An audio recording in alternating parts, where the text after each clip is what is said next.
So another creator has talked about that there's a Republican Jesus and a Democrat Jesus, and I want to expand on what she said because I loved it. First of all, it's no nonsense spirituality, and I'll tag her below. She's amazing. I love the way her brain thinks. As someone who has a degree in biblical studies, you need to know that you can make the Bible say whatever you want to say. And the proof of that is in the fact that we have hundreds of different denominations in our country. And that's how we have a Republican Jesus and a Democrat Jesus. For someone who is Republican, they see Jesus as a champion for moral order, personal responsibility, and national loyalty. They align with values like authority, purity, tradition, and loyalty. They use scriptures like Psalm 33:12, which says, "Blessed is the nation whose God is the Lord." 2 Thessalonians 3:10, which says, "If a man will not work, he shall not eat." And Matthew 10:34, which says, "Do not think that I came to bring peace on earth. I did not come to bring peace, but a sword." To them, Jesus is the protector of God's ordained order. So they're opposed to government welfare because the church should take care of the poor, not the government. They have strong support for nationalism and border security because they think protecting their country is their moral duty.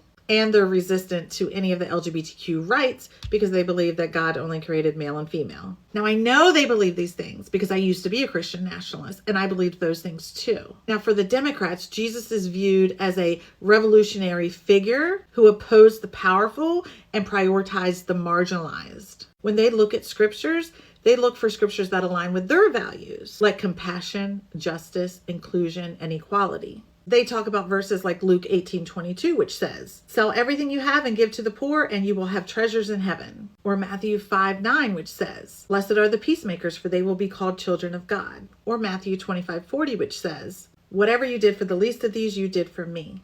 That causes them to support universal health care because Jesus healed the sick for free. Economic reform because Jesus warned that wealth can lead you astray. And they support immigrant rights because Jesus was a refugee in Egypt. And they support LGBTQ and inclusion because Jesus never condemned homosexuality. Instead, he focused on acceptance and love. Now, both of these versions of Jesus can be proven in scripture, just like No Nonsense Spirituality pointed out. And she says, the truth is we will never know because Jesus never wrote anything down. The first stories we have written about Jesus was written 30 to 50 years after his death. Now, as a biblical scholar, I have a strong opinion about which Jesus is correct. Let me know in the comments if you want to hear that. Otherwise, this is some great food for thought.